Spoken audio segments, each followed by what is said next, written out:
আয়ুষী, আয়ুষী। হ্যাঁ জেঠু বলো।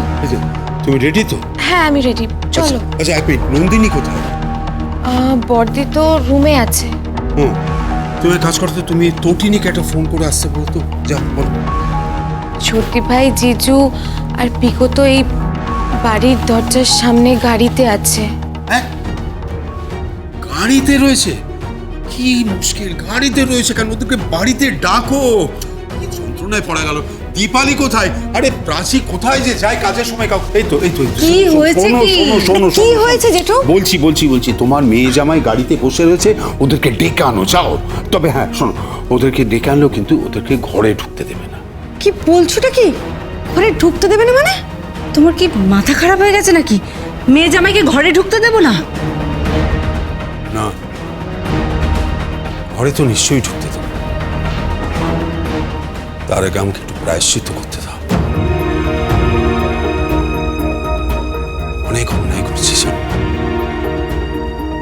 একদিন এই বাড়ির দরজা থেকে আমি ওদের অপমান করে দাঁড়িয়ে দিয়েছিলাম,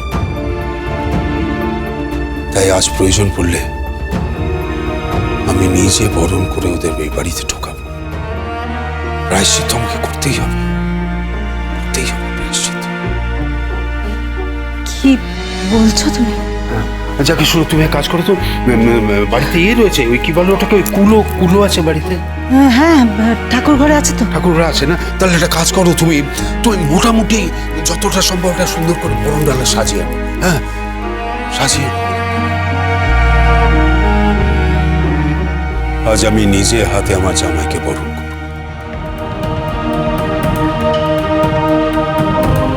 জেঠু, জেঠু সত্যি? হ্যাঁ সত্যি। তুই দাঁড়িয়ে চেস করো, ডেকে আন, যা ডেকে আন, গিয়ে যা তাড়াতাড়ি যা। এক্ষুনি আনছি। হ্যাঁ, আর তুমি এখানে দাঁড়িয়ে কি কিছু বরণ ডালটা সাজিয়ে আনো, যাও। হ্যাঁ হ্যাঁ, এক্ষুনি আনছি। তাড়াতাড়ি যাও। আয় প্রাচী। এইসব কি পিঠ বাঁচানোর তাগিদে হচ্ছে দাদা? জিত, রেগে যাচ্ছ নাকি দাদা? দেখে তো স্পষ্ট মনে হচ্ছে পিঠ বাঁচানোর তাগিদে করছো যা করছো। জামাই আর মেয়েকে দরজায় দাঁড় করিয়ে রেখেছো কেন? বরণ করবে, তাই না? তাদের বরণ করবে, বরণ করেই বাড়িতে ঢোকাবে, দেখাবে যেন তুমি খুব অনুতপ্ত, তাই না? আর তারপর কি হবে? আমাদের নন্দিনী গলে যাবে, তটিনী গলে যাবে, আর তোমার জামাই সে তো প্রণাম করে একদম গদ ফিল করবে, তাই না? এরপরে কেসটা যাবে কোর্টে, আর তোমার 7 খুন মাফ হয়ে যাবে। এটাই তো প্ল্যানিং করছো, এটাই তো তোমার প্ল্যানিং, তাই না দাদা? তুমি কি আমার সততার উপর সন্দেহ প্রকাশ করছো? দাদা, আমাদের এই পরিবারের সততার তো কোনো জায়গা ছিল না, জায়গা ছিল টাকার, টাকার টাকার। হতে পারে, বাট আমি কিন্তু ঠিক তোমার মতো নই, যে নিজের মেয়ে জামাইকে পর্যন্ত ঠকাবো। ঠকাচ্ছ তো বটেই।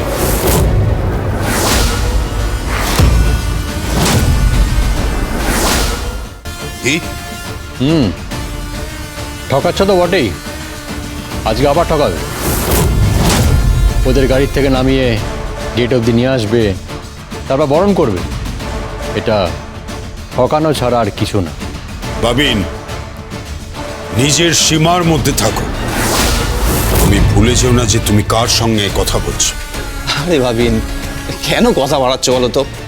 প্ল্যানটা উনি খুব ভালোই করেছেন। আরে বাঁচতে তো হবেই, তাই না? আননেসেসারি কেন জেল খাটতে যাবে বলো তো? হ্যাঁ, তাই তো এই কদিন মেয়ের বাড়িতে খুব ভালো করে ফিল্ডিং করেছেন। হ্যাঁ, বাজার করেছেন, বাচ্চাটাকে স্কুল থেকে নিয়ে এসেছেন, স্কুলে দিয়ে এসেছেন, তাই না? খুব ভালো, খুব ভালো। আমরা সব শুনেছি, খুব ভালো প্ল্যান করেছেন। আরে একবার কাস্টাডি থেকে বেরিয়ে আসতে পারলেই ব্যাস। চুপ কর তুমি, একদম চুপ করো। ওর উপরে রাগ দেখাচ্ছ কেন দাদা? রাগ দেখানোটাই তো স্বাভাবিক। মানুষটা এতদিন পর একটা ভালো কাজ করছেন।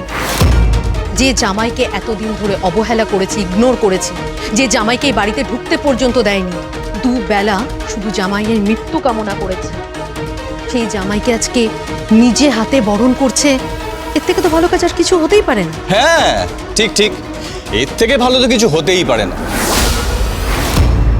তা আপনি আপনার প্ল্যান মাফিক কাজ চালিয়েছেন।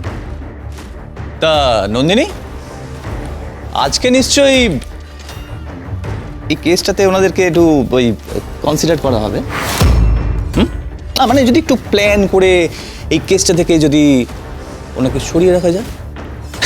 আমি বলছিলাম এই কর্ণ চ্যাটার্জির ক্ষেত্রেও কি একই ঘটনা ঘটবে? হ্যাঁ, মানে সব মাফ হয়ে যাবে। জামিন মঞ্জুর তো হবেই, তারপরে ওই প্রমাণের অভাবে সব কেস থেকে ওনাদেরকে সরিয়ে দেওয়া হবে, তাই না? তাই তো?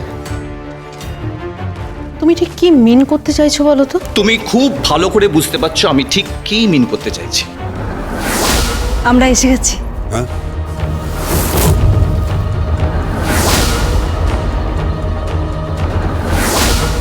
বরণ ডালা, বাহ বাহ, তো নাটকের চূড়ান্ত।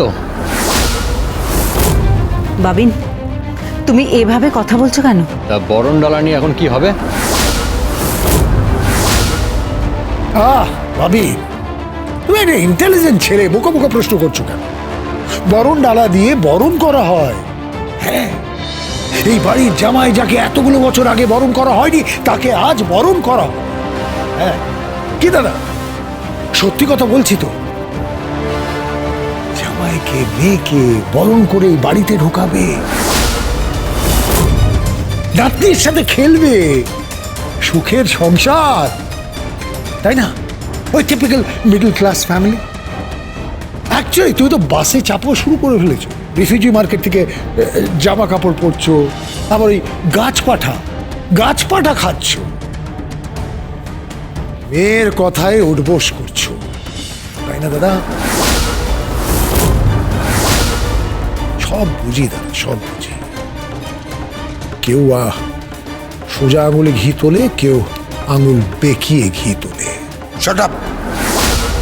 তুই কিন্তু আমাকে ইনসাল্ট করছিস। থাক, তুমি ওদের সঙ্গে আর্গুমেন্টে যেও না। নাও, এটা ধরো। ওরা এসে গেছে।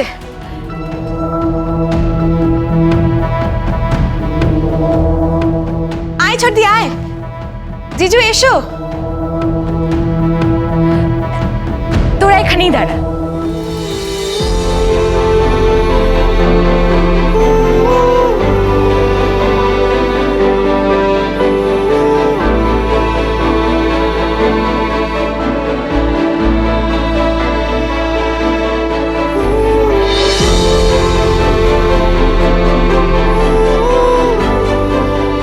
জানো জামাই,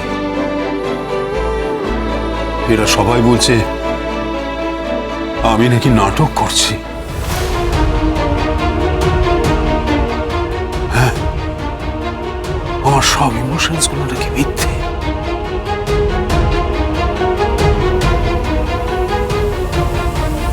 আমার সেন্টিমেন্ট গুলো নাকি কোনো দাম নেই। জানো জানো, এই যে আমার গলা ধরে আসছে, আমার যে চোখের জল, এরা সবাই বলবে যে এগুলো নাকি কুম্ভের আশ্রম, কুম্ভীরের কান্না। এখন এরা সবাই বলবে, আমি জানি।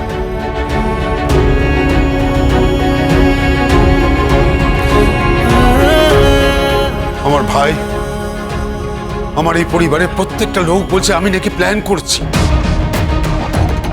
আর সেই প্ল্যানটা হচ্ছে এই কেস থেকে বাঁচবার জন্য।